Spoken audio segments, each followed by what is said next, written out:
We're discussing building national and global capacity for effective maritime domain awareness. To run us through this plenary is the wonderful Dr. Miriam Blin, who is the Director, Charles Telfair Center from Mauritius. Welcome, and she'll be bringing her panel very soon. Karibu sana. Let's give her a round of applause. Welcome.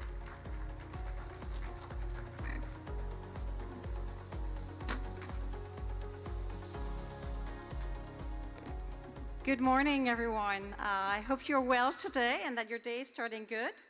So I am really absolutely delighted to be here in Mombasa and to moderate this fourth plenary on capacity building in maritime domain awareness. And without further ado, I have the privilege of introducing our distinguished panel this morning and to ask them to come and join me on the stage this morning. So first joining us is Ambassador Carlos Marcio Bicalo Cozende, Vice Minister for Multilateral Political Affairs, Ministry of Foreign Affairs, Government of Brazil. Ambassador, welcome.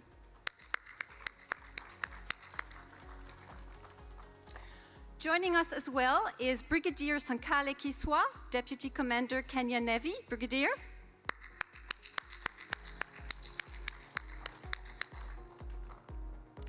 I'm also delighted to invite Mr. Kassim Mpata, Secretary General for Maritime Organization for Eastern, Southern and Northern Africa. Mr. Mpata.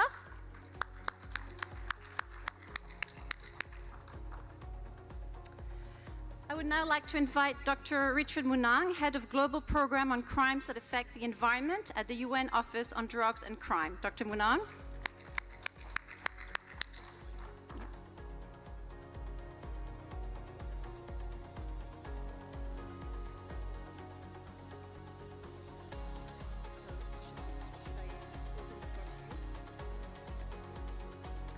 I would now like to invite Mr. Daniel Viena, Head of Biodiversity and Habitats at Mindru Foundation, Australia.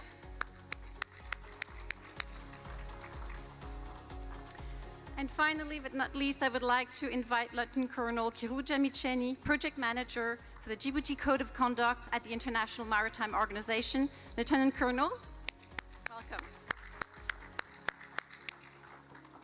Now, before we start the panel, I have the pleasure of giving the space to the Cabinet Secretary, and so leaving the floor to the MC before we start the panel. Thank you. Thank you, Dr. Blin. It is my singular honor to invite on stage the Cabinet Secretary Defense, Madam Soipan Tuya, to just make a few opening remarks, and then we continue with the panel discussion. Welcome.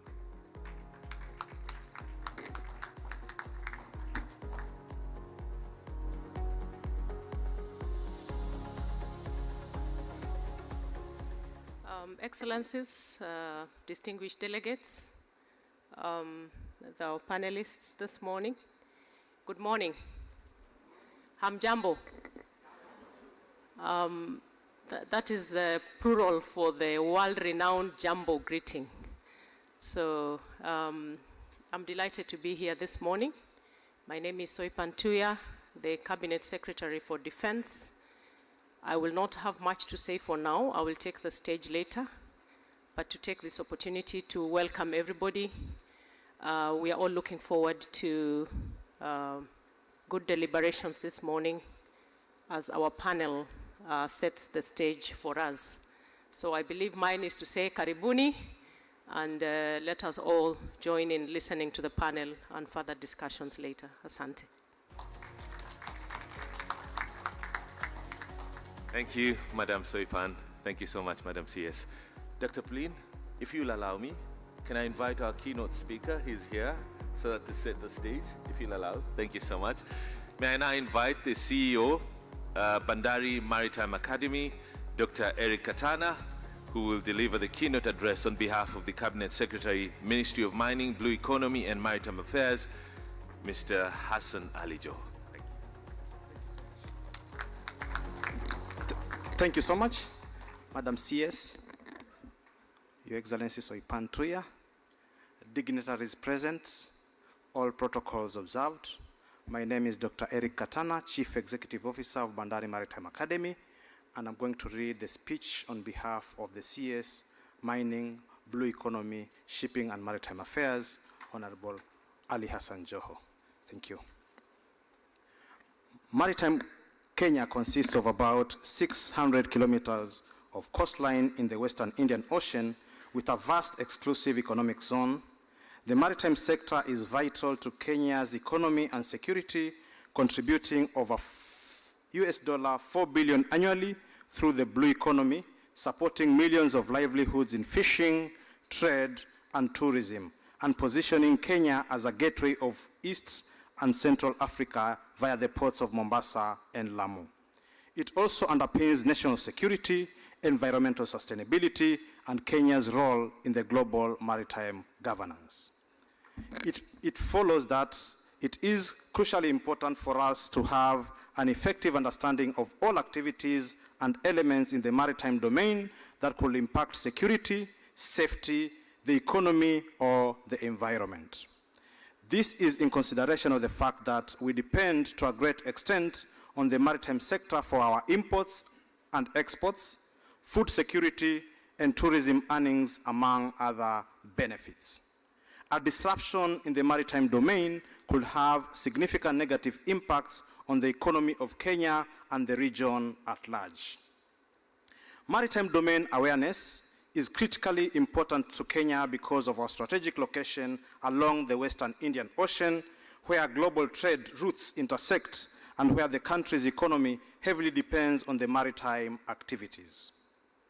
The ports of Mombasa and Lamu are critical, not only to Kenya, but also to East and Central Africa, and therefore a need to ensure a safe passage for international shipping as we protect Kenya's role as a regional hub. Furthermore, fisheries and maritime tourism are vital economic activities and of critical importance to Kenya. Maritime domain awareness helps safeguard these resources from exploitation and illegal activities. Closely related to this is the matter of piracy and armed robbery.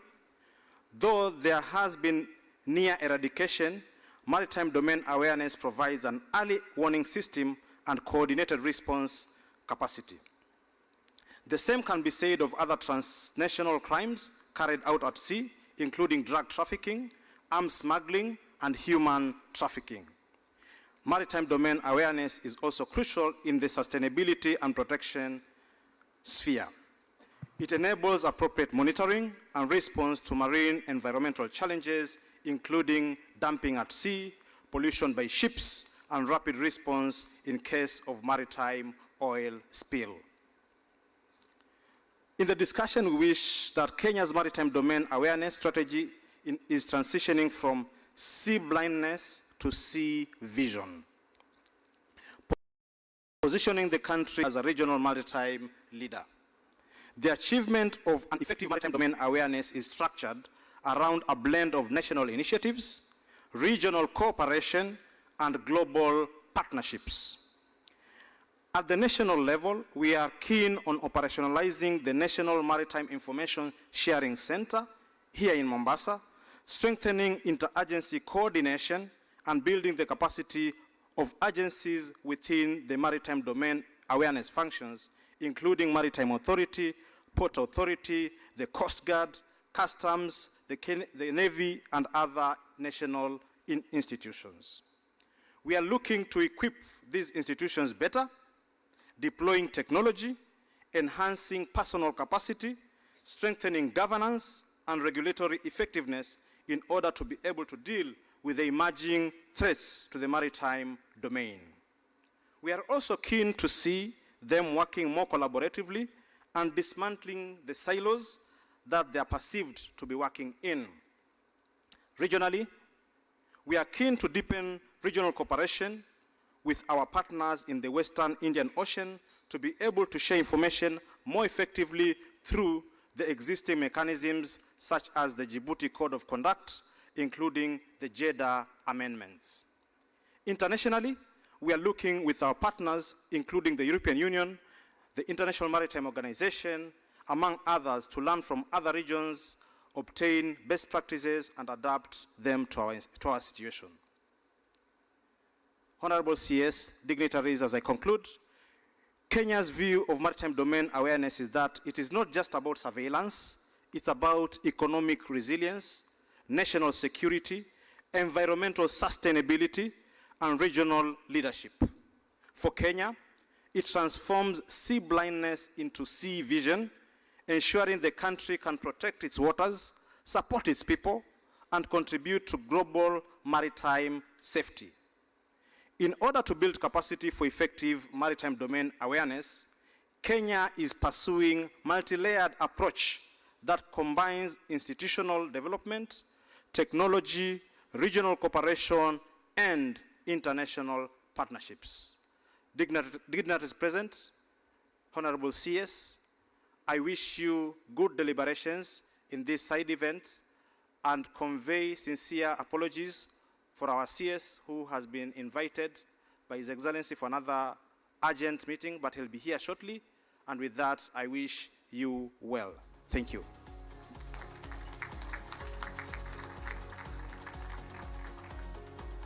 Thank you.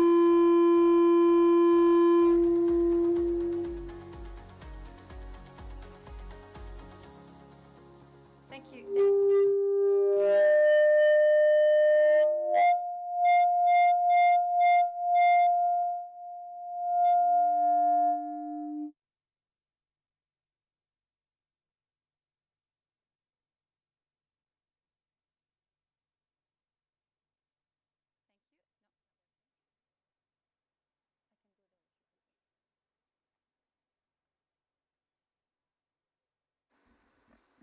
I'll just be very loud. No, it's working. My apologies for this. But a conference would not be a conference without this technological glitch, wouldn't it? So, fellow panelists, I'm really happy to see you all back here with me this morning. And I'm particularly happy to be moderating this session today. And I would like to take this opportunity to thank the government of Kenya for inviting me. Because I had a relatively new independent think tank based in Mauritius, the Short Affairs Center. And one of our priorities is to facilitate dialogues and support stakeholders in ocean governance. Of course, our main focus is our region, the Western Indian Ocean. But we also aim at giving a stronger voice for small island states in the global debate and ensure that we can develop better responses to respond to our specific challenges. And of course, maritime security is one of them. And maritime domain awareness is a vital building block in this conversation. Now, as we know, maritime domain awareness refers to this effective understanding of anything in the maritime domain that affects the economy, the environment, safety, security, and is operationalized through this array of national and regional agencies that collect and share data for better maritime security. And so in this sense, it's very much an operational tool first, but it also has wider purposes. And as Christian Buger and Tim Edmonds put it, the MDA is the engine room of national and regional maritime security. And what MDA does is that it allows for policy integration, it allows for inter-regional agency coordination, it allows for maritime security operations. By first building this common understanding of maritime security, but also by building these everyday relations of trust between agencies. And so on paper, it's an extraordinary example of interregional cooperation serving both global, regional, and national interests. Now, of course, that doesn't mean that it is all smooth sailing, and that's why we're here today, to talk about some of the challenges. And the challenges are partly technological, but they're also socio-political, with restrictions on data sharing, constraints on funding, constraints on enforcement. We're going to talk about that. And a picture that is further complicated by geopolitical competition, certainly something that we see in the Indian Ocean. And so hopefully we will touch upon this aspect this morning with our panelists. Another aspect which we think warrants attention at the center is the division we often find between efforts for security, so MDA, and efforts for development and environmental purpose, which we could cluster under ocean observation. These two knowledge ecosystems have developed largely in parallel, despite addressing fundamentally interconnected challenges. And so bridging these two domains, MDA and ocean observations, really requires facilitation. And this is something that at the center we've been working on and engaged in the last few years in the context of the Western Indian Ocean. So this morning, together with our 6 distinguished speakers, we will analyze the capacity and governance challenge at MDA, including aspects of institutional design, political will, enforcement challenges, and of course, its environmental dimension. And so I will now invite our panelists to present their introductory remarks. And our first speaker brings the perspective of the Atlantic experience with maritime domain awareness and broader ocean governance. And I would like to invite Ambassador Guzender to the floor. Thank you.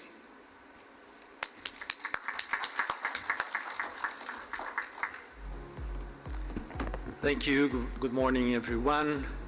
It's Jumbo, right? Okay. I'm improving. I'm getting there. Well, first of all, I would like to say that our approach to maritime domain awareness and maritime security is very much in the lines of what was presented by our keynote speaker, which is, it's not to be seen as an isolated effort, but it's part of a broader sustainable development dimension. So it's clear that if you do not have maritime security, it's very difficult to develop in a number of areas, and at the same time, if you do not have development, your maritime security suffers. And where there is poverty, there is a strong incentive for illicit activities, for piracy, drug smuggling, and all those other problems that we face in this area. Now, in the case of Brazil, our national defense policy establishes the South Atlantic as a key element of our strategic environment. And that's why we have been acting and cooperating in this area, not only close to the coast of Brazil and the areas we have direct responsibility for, but also participating in multinational efforts to guarantee security in the Atlantic, especially in the Gulf of Guinea, participating in G7 efforts, African efforts as well as annually developing a mission to develop naval exercises with African countries in order to improve training conditions. But I wanted to talk especially today about the South Atlantic Cooperation Zone. That's an initiative that is now 40 years old. It was created by United Nations General Assembly resolution in 1986. The concept there is to establish that the South Atlantic should be a zone of peace and cooperation. And those two elements are not together accidentally. The purpose is to really develop a peaceful area and peace through cooperation as well. So along those years, the concept that the South Atlantic should be peaceful, without nuclear weapons, without mass destruction weapons, has been well established. Every 2 or 3 years, the United Nations approves a resolution that restates the South Atlantic as a peaceful area. So conceptually, this is well established.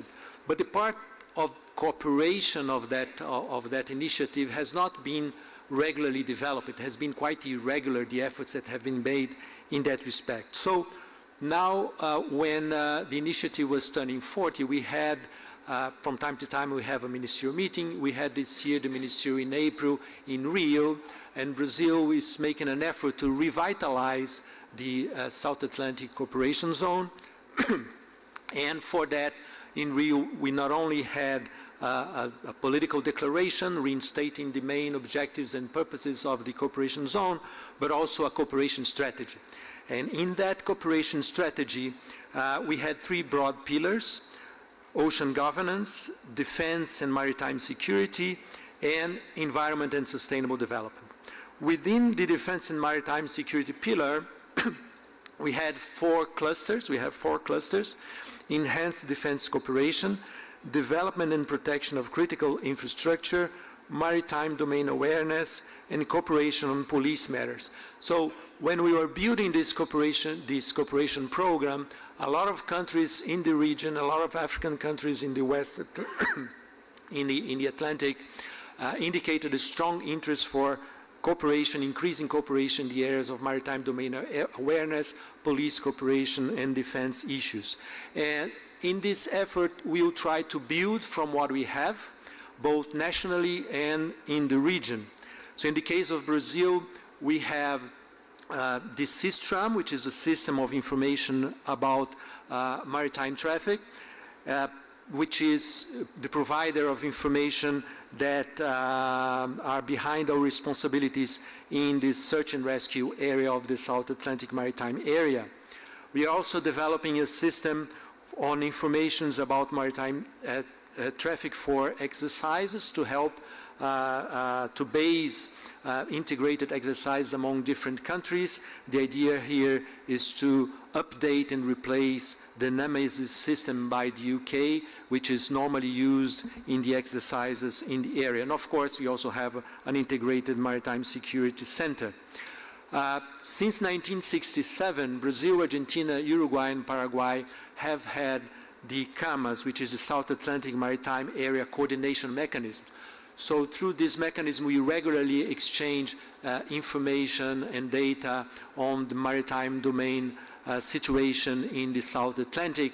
And the idea is to use that as a basis to expand that cooperation to other South Atlantic Zone cooperation area. The South Atlantic Zone cooperation area has 24 countries. It's basically Brazil, Uruguay, and Argentina on the side of the Americas, and every country from Senegal down to South Africa in the African continent. So it's an important group of countries that cover all the countries in the South Atlantic, and the idea is through this cooperation strategy to gradually expand the instruments that we have in Brazil in the region and the instruments we have in the African region, because you already have also a number of regional organizations that work in maritime domain awareness and security in that area, and expand those groups in order to have a South Atlantic global coordination, a better maritime domain awareness of the region as a whole. We were also able in Rio to sign a new agreement, which is the Convention for the Protection of the Marine Environment in the South Atlantic. That agreement creates conditions for increased cooperation and awareness among countries. So it creates mechanisms of notification if something wrong is happening in one country, especially in the environmental area. Like if you identify the transit of dangerous products, you then notify the other countries, and everybody can take necessary measures to provide for the necessary security and environmental protection in that area. So we are trying to build a number of cooperation instruments to bring together countries from South America and from the western coast of Africa in order to develop an integrated approach to maritime awareness and security in the region. Thank you very much.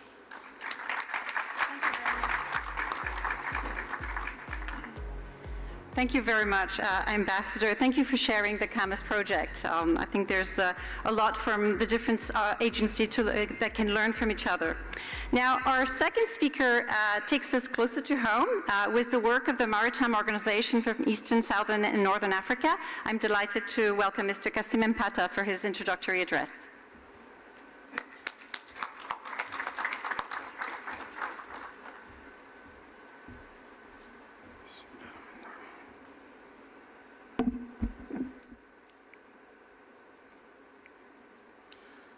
Thank you very much, moderator. Your Excellencies, distinguished delegates, ladies and gentlemen, the Maritime Organization for Eastern, Southern, and Northern Africa, MOESNA, is privileged to be part of this conversation and be part of the Oceans Conference. We are a regional intergovernmental body uniting the shipping and maritime interests of the Eastern, Southern, and Northern Africa. And we are privileged to be hosted by the government of Kenya. MOESNA is a collaboration of about 23 countries, mainly connected through the Western Indian Ocean, the Red Sea, and the Southern Atlantic. Your Excellencies, ladies and gentlemen, in consideration of the obstacles we face in the development and protection of the blue economy, lack of awareness is very critical. Across many developing regions, and particularly among the land-linked, less developed communities, the maritime sector remains poorly understood. We all know that people naturally prioritize what they know. Governments invest in what they understand. Investors finance opportunities which they quantify. Communities protect resources which they value. Without awareness, oceans remain invisible in national development planning, and without awareness, opportunities remain undiscovered. And of course, the maritime sector remains unfunded, and information, therefore, is the first investment in the blue economy. The maritime domain awareness, therefore, is what is happening, is knowing what is happening at the sea. It is about understanding everything associated with the maritime domain that could affect security, safety, economic prosperity, environmental sustainability, and national development. It enables government to anticipate threats rather than merely respond to them, and it allows policymakers to allocate resources based on evidence rather than assumptions. It empowers coastal and inland communities to appreciate the economic value of the oceans and participate meaningfully in the blue economy. In essence, you can agree with me that you cannot govern what you don't know, and you cannot sustainably develop what you don't understand. Talking about promoting maritime domain awareness, while we promote MDA, we must recognize that awareness alone is not enough. Its true value lies in collaboration, information sharing, and coordinated action amongst nations and institutions. Maritime challenges transcend borders, and solutions must equally transcend borders. No rudder sees the entire ocean, no coastal guard patrols every sea lane, no country possesses all the expertise. And therefore, MOESNA as a regional organization is spearheading the collaboration of regional states in the managing of the blue economy, especially for the shipping and maritime sector.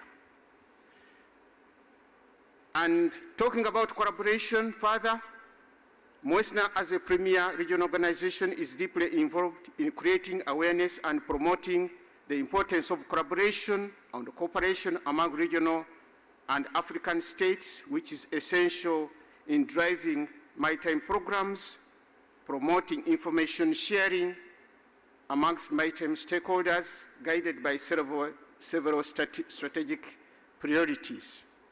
We are supporting the strengthening of hydrographic services and maritime and marine geospatial information systems, with understanding that the accurate hydrographic data and modern nautical information form the foundation upon which maritime awareness, navigational safety, marine spatial planning, and environmental protection are built.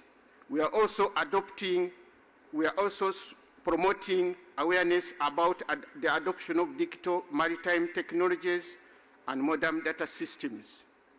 The transition towards digital navigation, the implementation of an international hydrographic organization framework, vessel tracking technologies, integrated maritime information systems, and many others are important aspects in our mandate.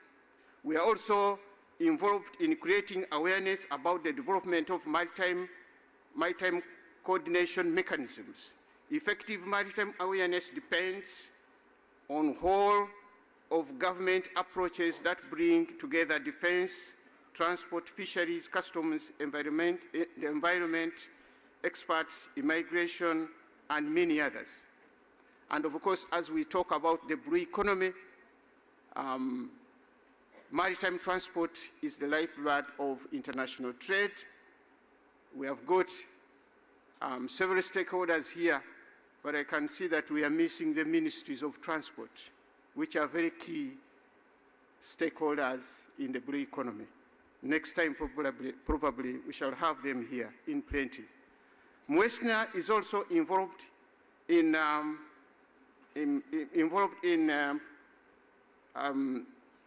promoting the importance of maritime safety and security as a critical enabler of the blue economy. We are aware that what is happening, we might have nothing with what is happening in the Strait of Hormuz, what we might have everything to do with the effect of what's happening there. Therefore, Your Excellencies, ladies and gentlemen, we believe that what every citizen should know is that nearly 80% of global merchandise trade by volume is transported by sea, making shipping the backbone of international trade. Every citizen should know that even land-linked countries depend heavily on secure maritime transport through regional ports and transport corridors. Every citizen needs to know that maritime insecurity anywhere along the major sea routes ultimately increases transport costs, insurance premiums, and consumer prices everywhere. IIU fishing deprives African economies of billions of dollars while undermining food security. We also need to know that marine pollution does not remain where it originates. Currents transport plastics, chemicals, and oil spills across oceans. Oceans are not only for coastal nations, they are shared global assets supporting every economy and every society. And therefore, Your Excellencies, in closing, we need to note that what we fail to understand today becomes tomorrow's crisis. We protect what we value, and we value what we understand. The greatest risk is not what we do not have, it is what we don't know. How do we build the national and global capacity for effective maritime domain? I think this panel is here to discuss this, but it is essential that we foster collaboration and have many of these forums, globally, regionally, so that we can create awareness about the opportunities, but also the challenges in the maritime sector. As a region, I can attest to you that promoting awareness about maritime has not been easy, especially for our neighbors, the land-linked states. Some of them feel that they have nothing to do with the oceans because they are right inside the hinterland. As Mwesna, we are trying, we have made strides, we are working already with about 23 countries who are supporting us in the various initiatives. Yesterday, One Excellency talked about maritime cabotage and regional shipping. We are driving maritime cabotage along the West Indian Ocean coastal strip, and we believe that it is here to transform the latitude of our economies. I thank you for listening to me.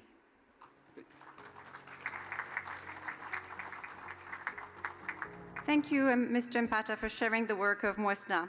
Our next speaker, and can I please invite our panelists to keep it within their 5 minutes. Our next speaker brings us also into a regional angle through their role in the Djibouti Code of Conduct. Lieutenant Colonel Kiruj Amicheni, the floor is yours.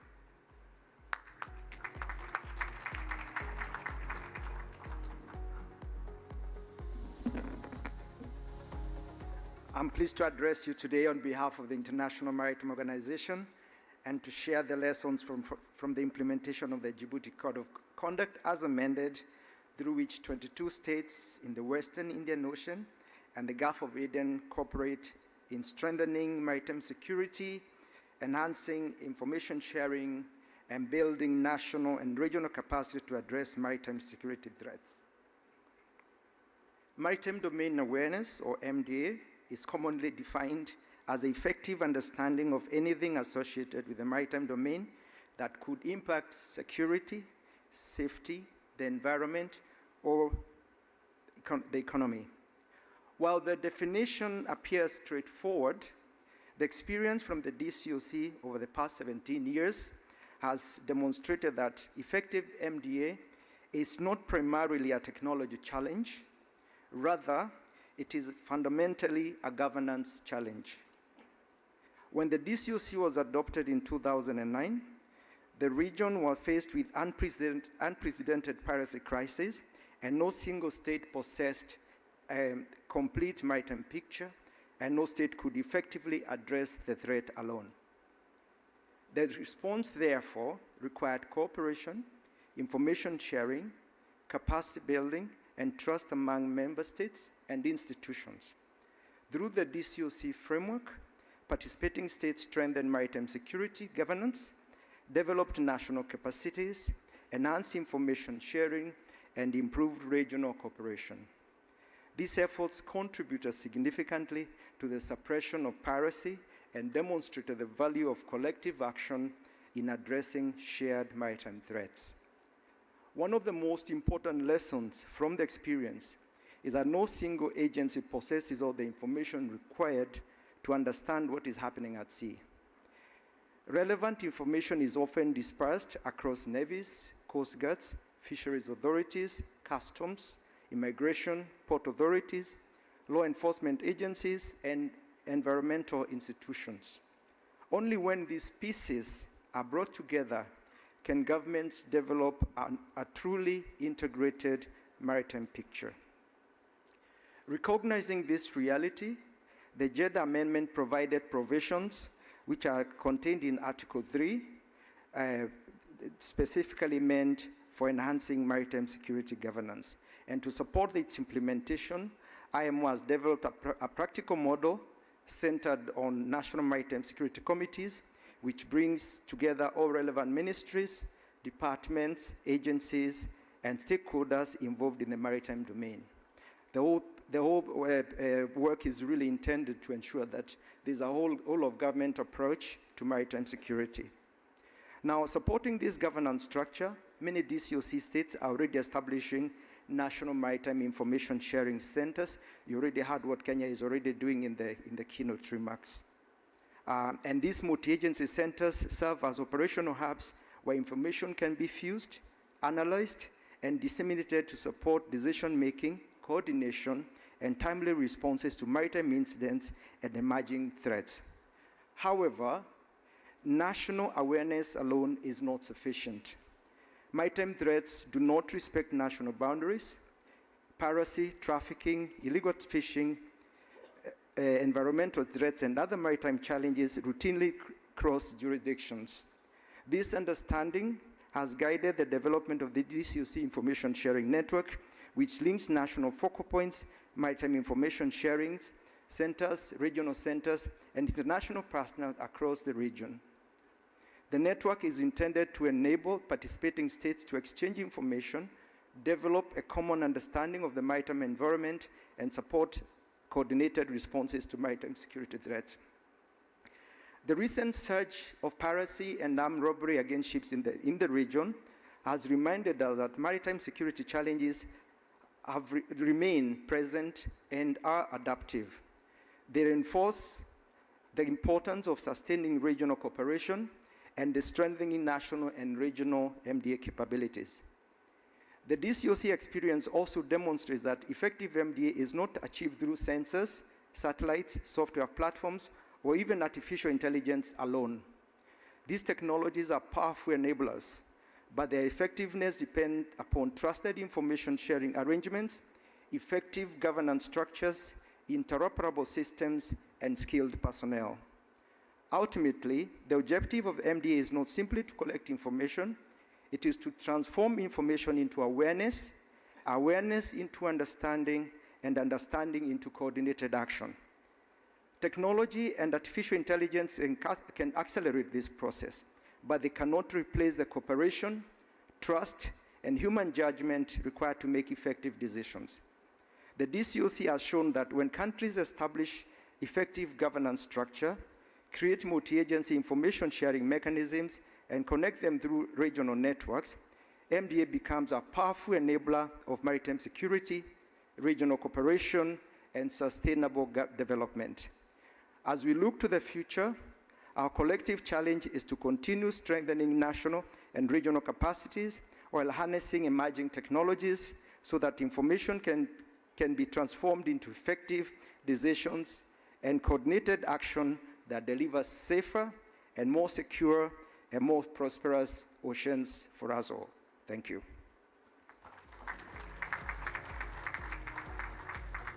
Thank you very much, Lieutenant Colonel, and thank you for reminding us of the role of trust and the human element in MDAs.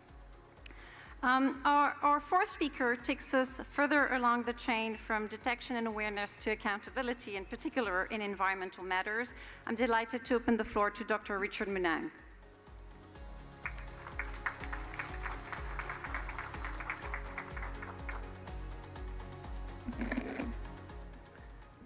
Cabinet Secretary, all excellencies, distinguished delegates, colleagues, all protocols observed. There is a proverb on this course that tells us that if you do not seal the crack, you will end up building a whole wall. The world, as we know today, have invested hugely in watching our ocean, and seeing, as we speak today, is no longer a problem.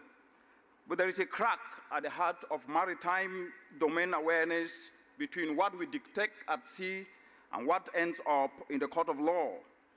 Unless we seal this gap, we will keep rebuilding the wall of ocean security, conference after conference. But let's just imagine for a second, a young person every morning in Shumoni on this very coast.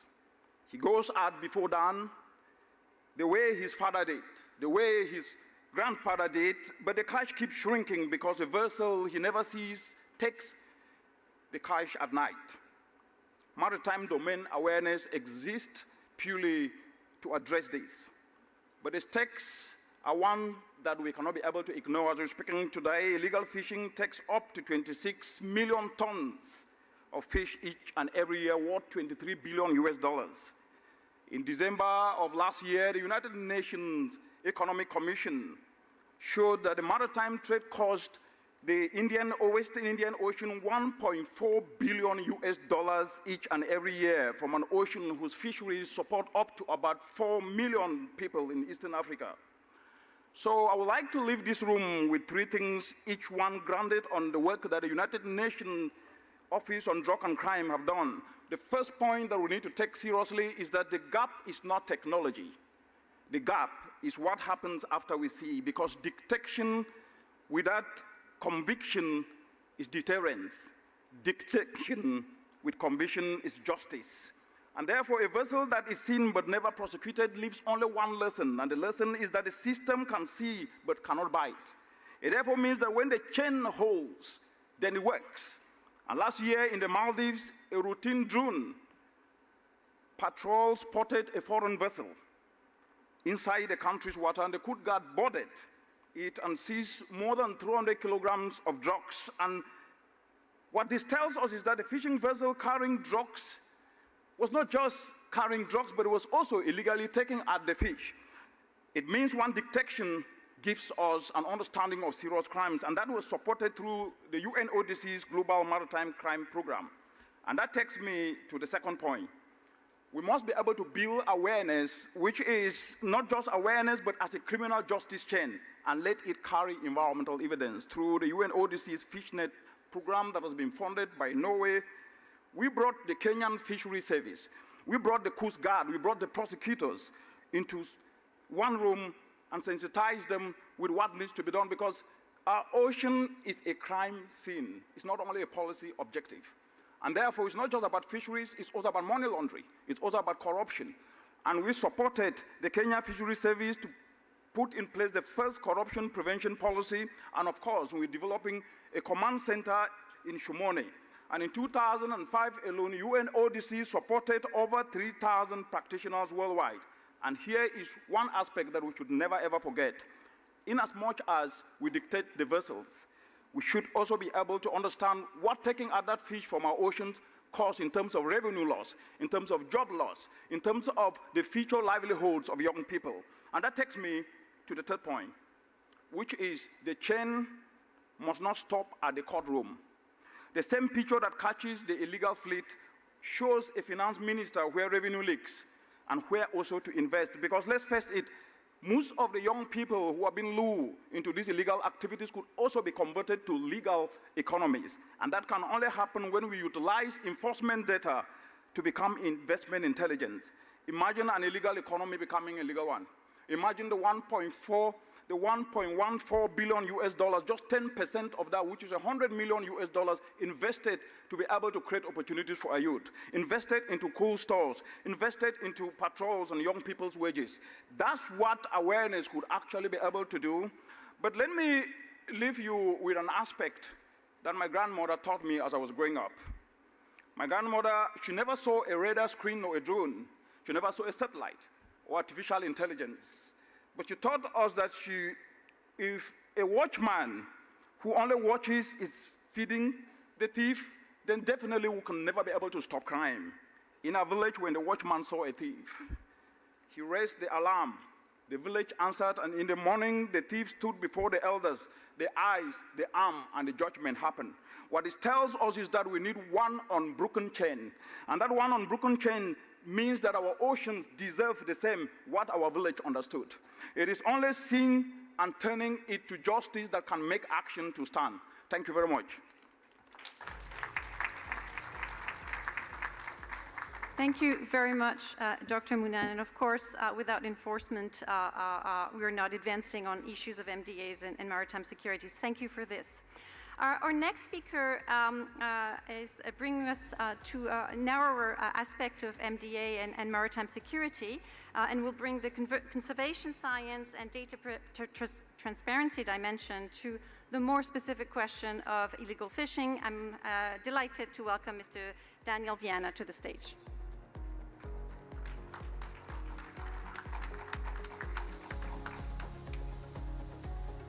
Thank you.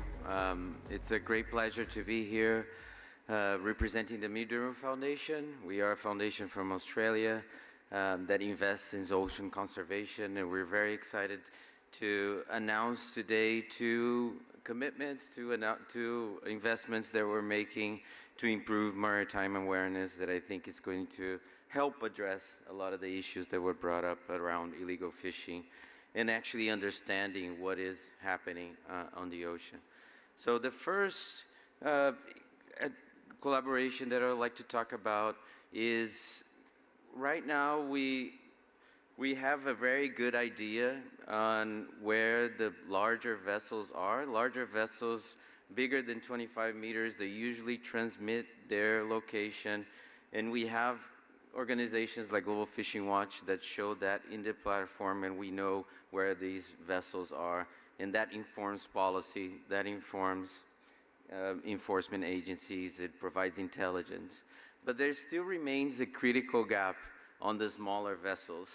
Vessels smaller than 24, 25 meters rarely transmit their location. There is a huge critical gap of knowledge on the real extent of fishing effort that can inform and improve our maritime awareness. We're very excited to be collaborating with Global Fishing Watch to use satellite imagery high-resolution satellite imagery from around the world to actually, for the first time, build a comprehensive global map of fishing effort that will have many applications around the world. Will first of all increase our awareness of where the real extent of fishing happening around the world. It has applications for research, for marine spatial planning of our 30 by 30 plans, and most of all to empower small-scale fisheries in local communities. If we don't know where they are operating, if they are invisible in these platforms, in our ocean planning discussions, it's impossible to take them into consideration. So data is empowerment, and we're providing that empowerment, and hopefully this can really bring justice to the small-scale sector that can fight for their territories and their rights. The second collaboration is specifically combating IUU fishing. And we're very excited to be partnering with WildAid, it's an international organization, and the government of Gabon to strengthen their enforcement capacity and within their protected area system. So we're supporting not only training and capacity building of enforcement agencies, equipping every vessel with a tracking device where it will really enhance intelligence and enforcement capabilities. But we're we're supporting an implementation of a community vigilance system where communities can be actually involved in enforcement and providing actual evidence of illegal activity with real incentives for them to do that. So we're very excited with these two partnerships. We hope this example from Gabon can be applied across the world, and it shows our commitment to 30 by 30. We're strong supporters of 30 by 30, and we're only going to have real conservation impacts if we can actually enforce these areas. So investing on enforcement is really critical. Empowering local communities with knowledge so that we can design these areas properly is also very critical for our maritime awareness and the future of our oceans. So thank you very much. Thank you very much, Mr. Viana, not only for being on time, but also for highlighting this great technological development. And I'm sure certainly Mauritius and many countries in this region would also like to benefit from those. So thank you. Our final speaker to close this round of introductory remarks brings us really to the ground, or rather to the sea. As a Deputy Commander of the Kenyan Navy, I'm very happy to welcome Brigadier Sankale Kiswa to the floor.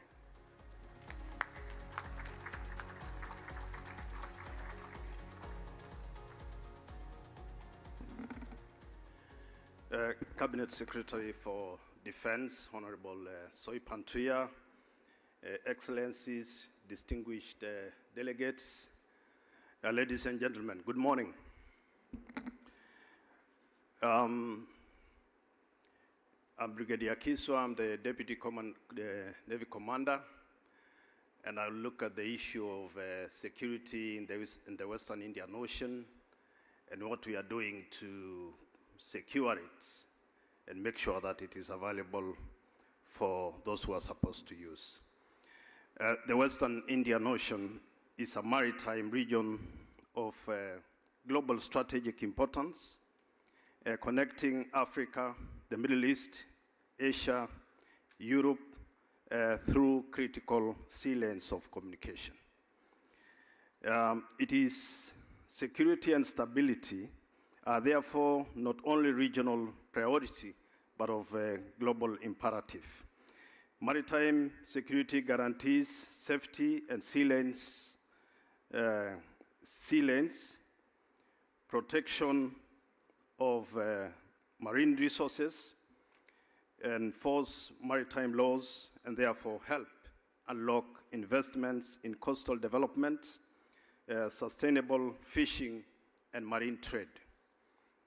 Yet, despite its strategic importance, the region faces complex and evolving security environment, such as piracy, illicit trafficking, illegal, unreported, and regulated fishing, maritime terrorism, and so on.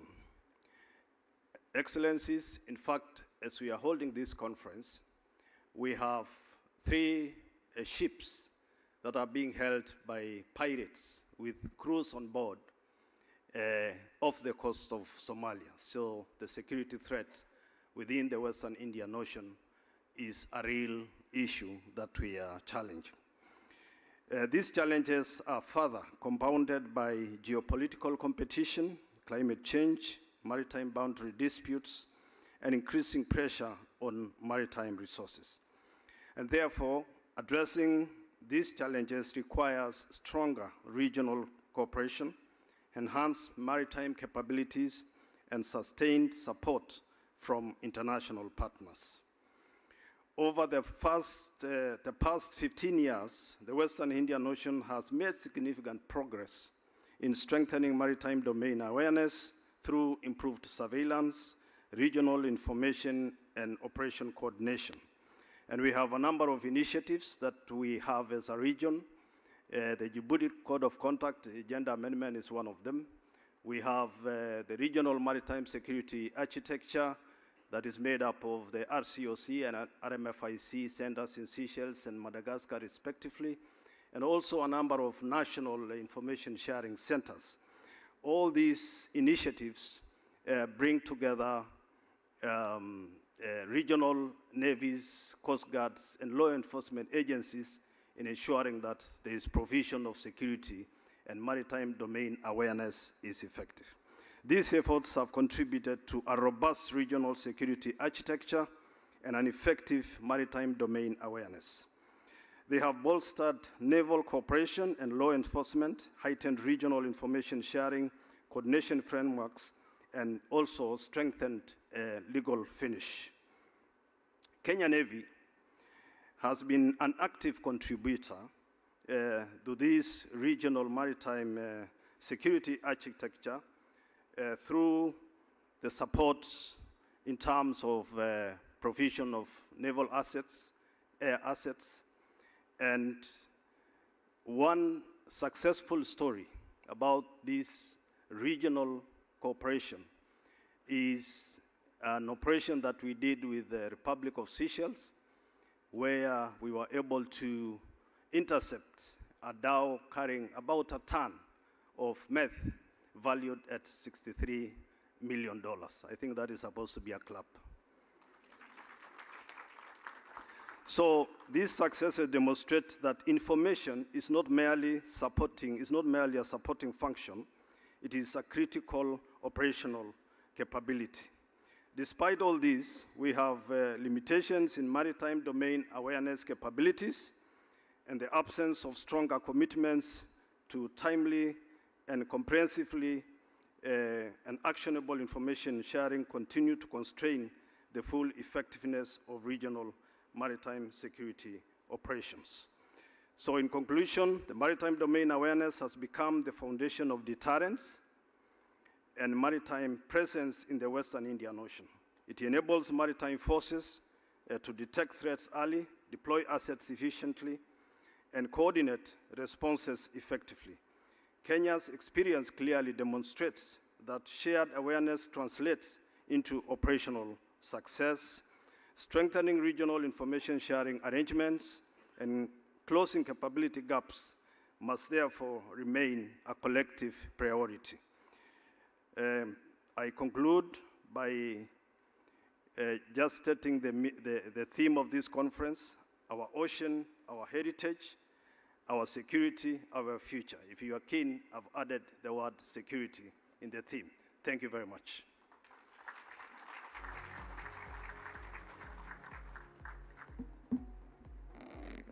Thank you very much, Brigadier Kiswa. And thank you also for demonstrating that MDA does allow intervention and regional collaboration is an extremely important component in our ability to intervene at sea. Now, for this panel, I had a plan A, we had a plan B, and I think I'm going to have to move to our plan C because we are a bit late, and I was instructed by the organizer that it's a very, very tight day today. So if the panelists allow, and with my deepest apology, we will skip the Q&A, but I would like to invite, of course, the audience to come and approach our panelists if you would like to continue this conversation. But please, can we give a huge round of applause to our panel today?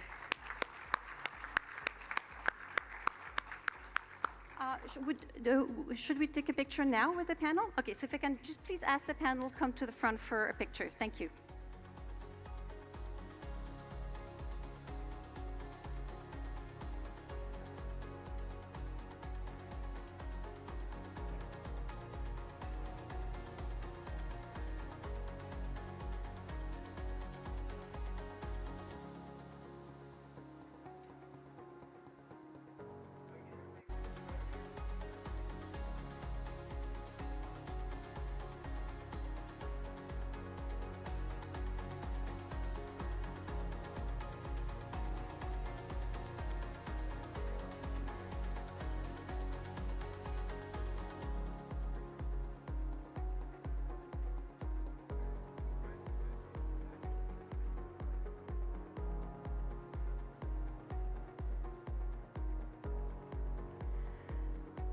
So huge thank you again to our panelists, and we now close this panel. I would now like to jump immediately to our floor announcements. And I am delighted to welcome on stage for the first announcement this morning. Would like to invite Honorable Soipan Tuya, Cabinet Secretary for Defense, Government of Kenya.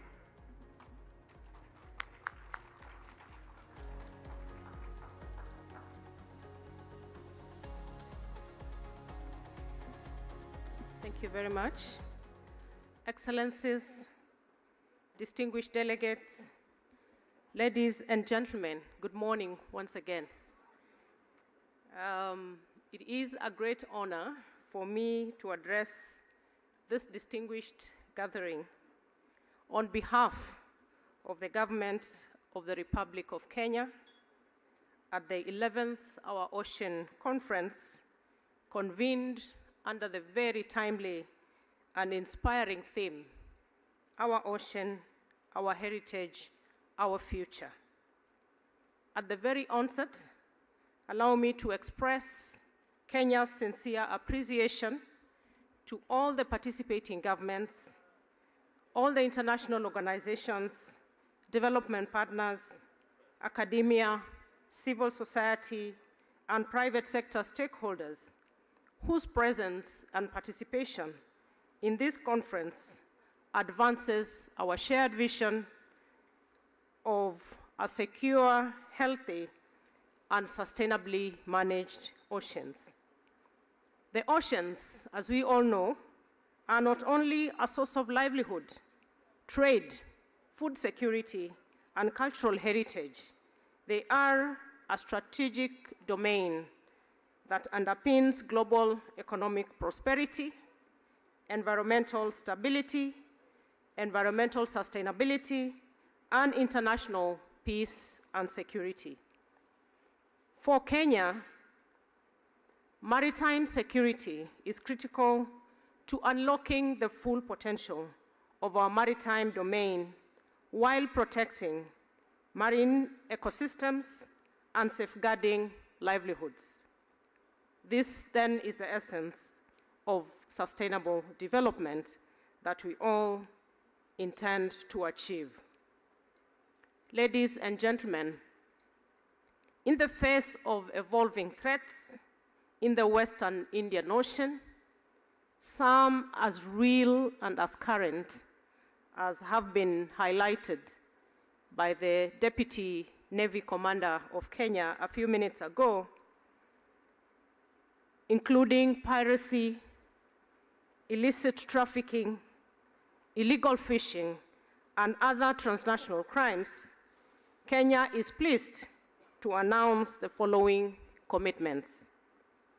Number one, Kenya will strengthen maritime security through advanced interagency coordination, improved information sharing and active participation in both regional and international maritime security frameworks. And in this regard, Kenya will continue to support the implementation of the Jeddah Amendment to the Djibouti Code of Conduct and actively engage in key maritime initiatives. Some of them have been mentioned. They include the Regional Maritime Security Architecture, the Contact Group on Illicit Maritime Activities, the Combined Maritime Forces, among others, all these very crucial to the promotion of collective maritime security and regional stability.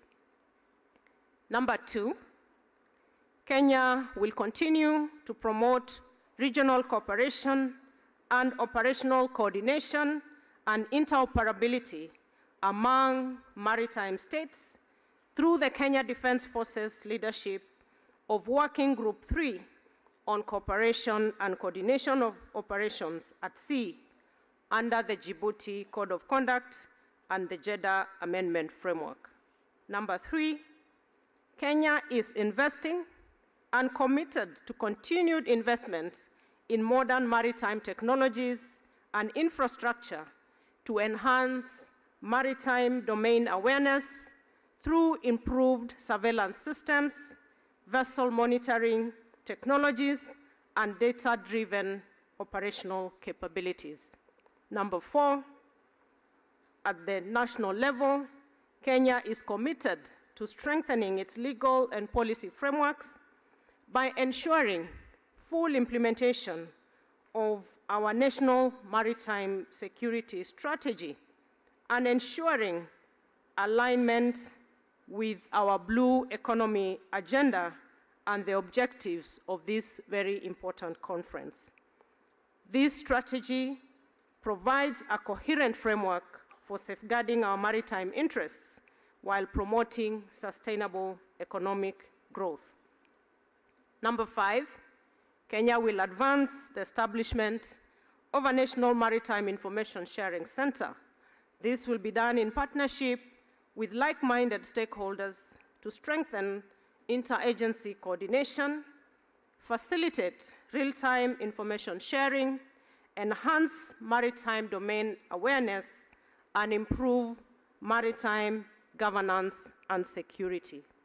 Lastly, ladies and gentlemen, Kenya will continue to align its maritime security architecture with international and regional frameworks, and those mentioned, the Djibouti Code of Conduct and the Jeddah Amendment, while strengthening collaboration with the International Maritime Organization and other partners to build institutional capacity and professional expertise.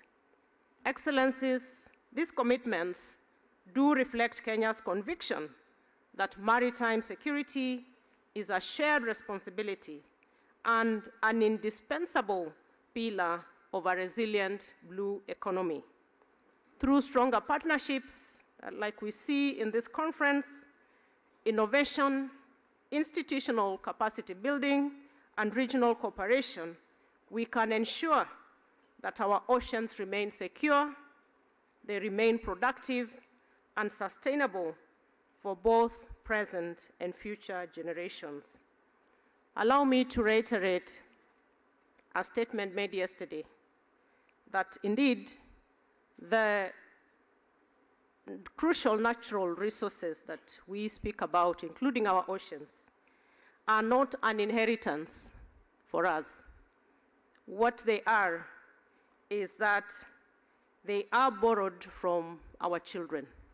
And what remains for us is to make sure what we hand over to our children are a secure, resilient, and prosperous future. And I believe that is a common stand for all of us. I thank you all for your kind attention, and I hope that our international delegates will spend a little bit more time to experience the magical Kenya that we have across this country. Asanteni sana.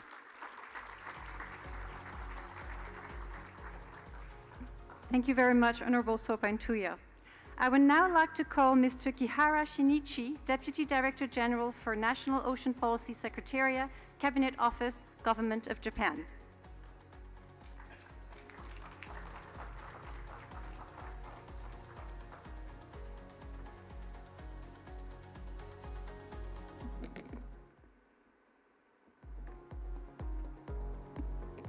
Hamjambo. Jina langu ni Shinichi Kihara. Ninafurahi sana kufika hapa Mombasa leo. Kwa nini mahali pazuri sana.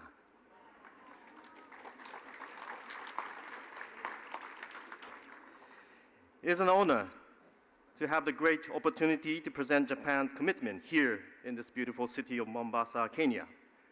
I am Shinichi Kihara, Deputy Director General, National Ocean Policy Secretariat of the Cabinet Office of Japan.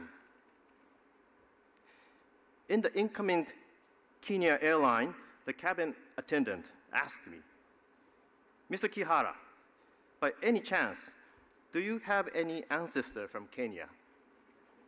Kihara is a Kenyan name. And my boss is Mr. Kihara. I said, no, at least for the past 100 years. But what a coincidence. What does Kihara mean in Kenya? In Japanese, Kihara name means land full of tree. It has image of abundance. And she said, it means bald head. So this is very interesting. Mr. Kihara in both sides of the world carries opposite branding image. So this conversation immediately made me a big fan of Kenya, even before touching your soil.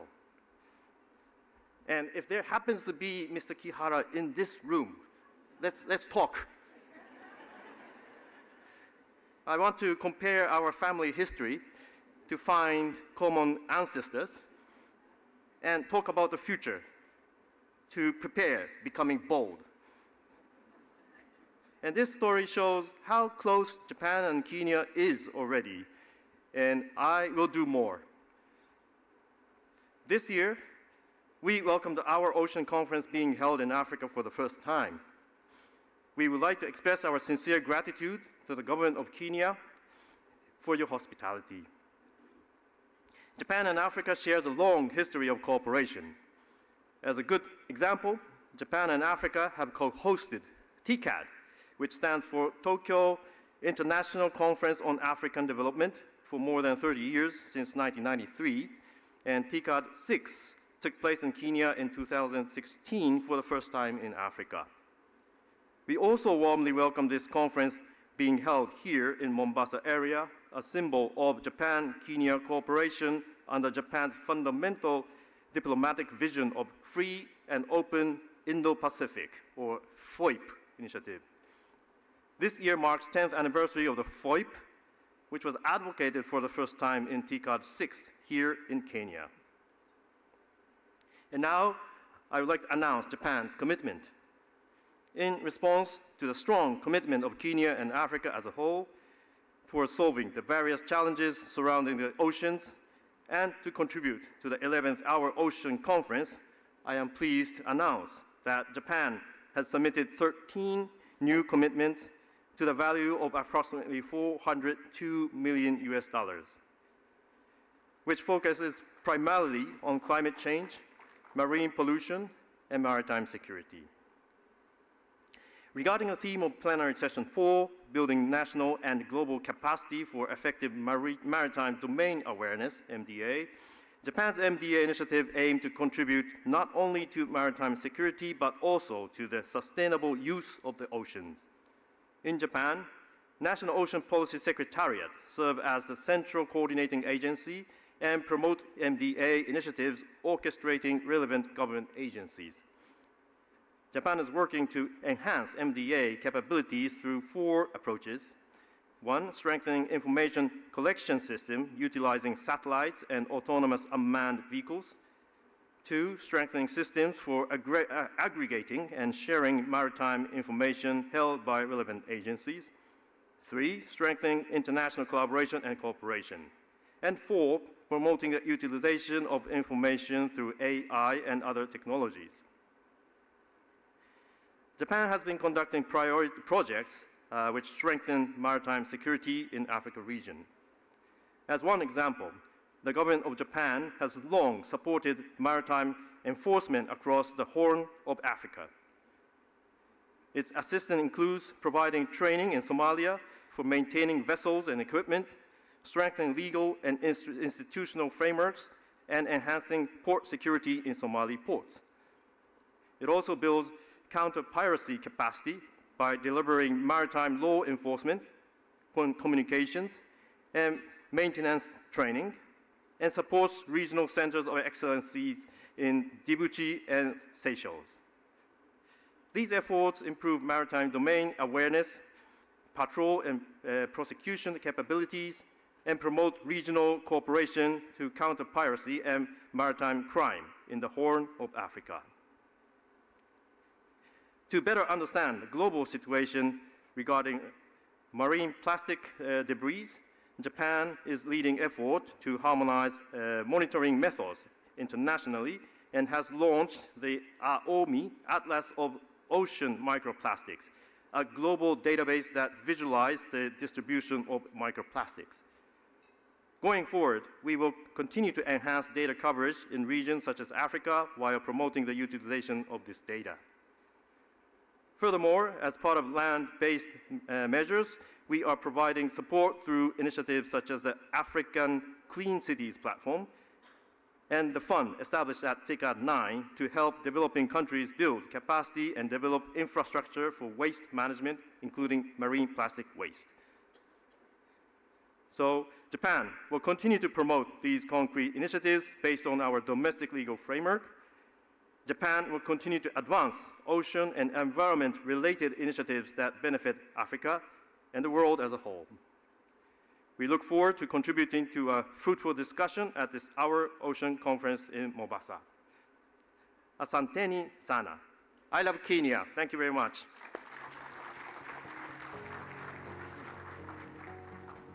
Thank you, Mr. Kihara. Our next announcements will be from Line One, Head of Section for Climate, the Ocean and Private Sector Development, Norwegian Ministry of Foreign Affairs.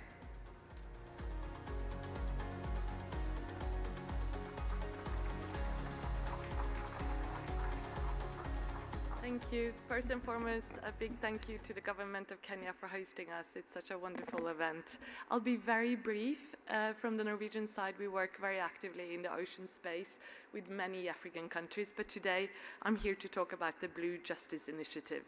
So the Blue Justice Initiative supports developing countries in implementing the International Declaration on Transnational Organized Crime in global fishing industry, which currently has 61 declaration countries. Through these initiatives, the country benefit from several capacity building activities available through this program, such as free vessel tracking from 5 Norwegian satellites, training and networking activities. One of the main partners is the UNDP with its project Blue Resilience, which contributes to this initiative. They support countries with establishing national interagency cooperation, as well as interagency regional cooperation. Norway has supported this initiative with $10 million development assistance funds since 2020. Thank you so much. Thank you, and that was powerful and short and perfect. And I would now like to call our next announcement, Mr. Julio Armando Reynoso Calderon, Director of Maritime Affairs, Government of Peru.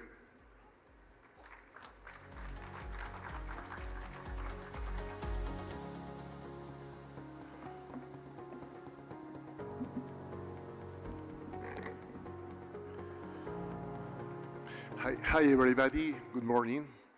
Honorable Rosalinda Soy-Pan, Cabinet Secretary for Defense, honorable authorities, ladies and gentlemen, hi everybody. We are very happy, Peru is very happy to be here in this important event.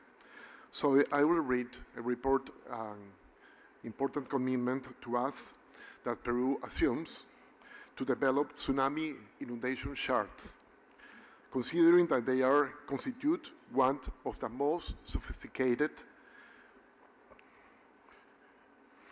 and socially relevant technical instruments in the field of coastal risks management. Producing them, however, is no simple task. It requires the rigorous integration of bathymetric surveys, high-resolution topographic surveys along the coastal strip, and advanced modeling numerical that simulates the hydrodynamic behavior of the tsunami wave, from the generation to the impact on land. This convergence of scientific data makes these charts a technical, robust, and operationally indispensable tools for preparedness and risk management in the face of tsunamigenic threat, a threat that, for a country like Peru, located in one of the most seismically active segments of the Pacific Ring of Fire, is not hypothetical, but recurrent and historically documented. From a technical standpoint, these charts show the maximum inundation unit caused by tsunami events. They also define evacuation routes and emergency refugee zones in the town's seaside resorts and coastal ports along the Peruvian littoral, thereby contributing to the safeguarding of life and to maritime safety by delimiting areas out of danger and ensuring that resilience of coastal communities and the maritime logistics in the face of large magnitude tsunamigenic events. Consequently, we have developed these charts because they believe us to identify these risks, facilitating the planning of measures such as timeline shutdown of operations, the evacuation of vessels, and the protection of strategic maritime infrastructure. For this reason, tsunami inundation charts take on particular relevance. In this regard, Peru assumes the commitment to develop and update its tsunami inundation charts in order to strengthen disaster risk management in coastal areas, protect human life, and contribute to maritime safeguard. The commitment we offered in this conference is not merely technical. It is an expression of our country's responsibility toward its coastal citizens,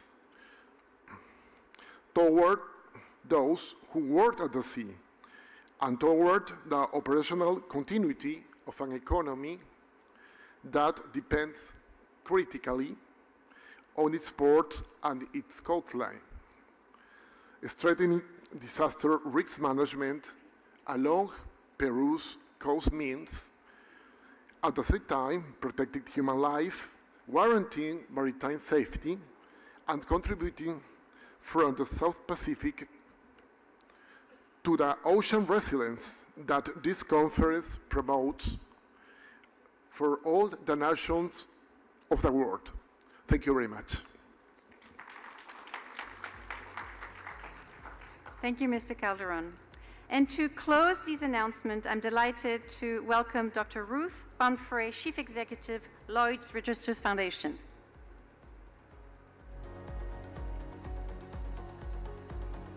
Dr. Bunfrey, oh yeah, right, coming.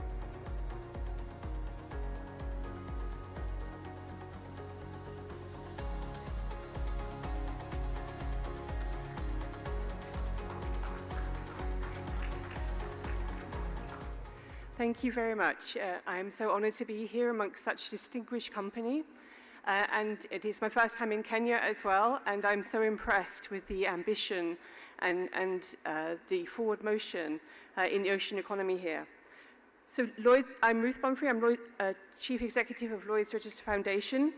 Lloyd's Register Foundation is a 260-year-old foundation established to support safety and security in the oceans. What I'm here to announce today is a partnership with the United Nations Global Compact. The United Nations Global Compact is the network of private sector businesses across the world.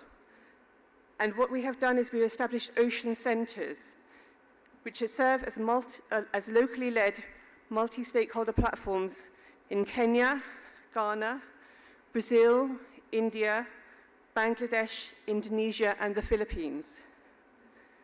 Each centre identifies and addresses pressing safety and sustainability challenges specific to their national ocean economy, advancing resilient people and nature-positive development. By bringing together diverse stakeholders, ocean centres foster collective dialogue to identify needs, challenges, and solutions that unlock safe and sustainable blue growth. Building on this, they aim to promote responsible business practices in ocean-based economies and influence the creation of new standards and policies. Ocean industries provide huge economic opportunities, but it is the most unsafe place to work. Ocean industries are the front line of climate change, and many of those, such as our fishermen, who represent 95% of ocean workers, are the ones that put their lives at risk to provide us all with the food that we need every day. Our ocean centres are the only multi-stakeholder platform of their kind, focused on developing evidence-based, context-specific solutions, supporting the expansion of sustainable ocean industries. The centres are catalysing national dialogues on safe practices across key sectors such as green shipping, ports, fishing, aquaculture, offshore renewables, and ocean finance. The centres are working on solutions. They're action-orientated. We've gone beyond having a wish list for the ocean, and we now have a to-do list for the ocean. I stole that off someone else earlier this week. At a global level, it is intended that the Ocean Centres initiative will strengthen food security, port efficiency, clean energy development, and biodiversity protection. As hubs for safe and sustainable ocean stewardship, they aim to drive long-term economic and environmental benefits through collaboration, innovation, and investment. They are led by local people and local businesses. We are committing $9 million to the Ocean Centres and to the locally led initiatives that they identify. Thank you.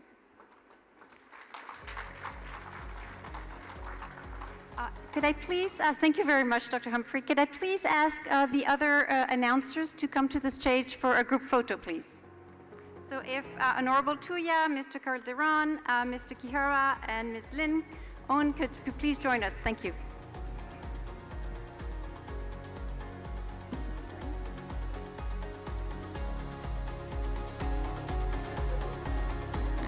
Distinguished delegates, let's give a round of applause for our wonderful moderator, Dr. Miriam Blin, the director, Charles Telfair, Center Mauritius, and the announcers. We appreciate your time. Thank you so much. May I also invite for this photo op the PES, Principal Secretary Patrick Kilemi, State Department of Cooperatives. Karibu sana. Asante.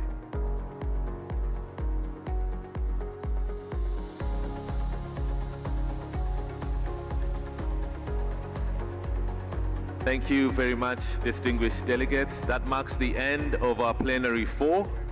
We'd like to jump in immediately to plenary 5. Please excuse me, I won't be giving you a tea break. Thank you again, Dr. Blin. I won't be giving you a tea break because my understanding is that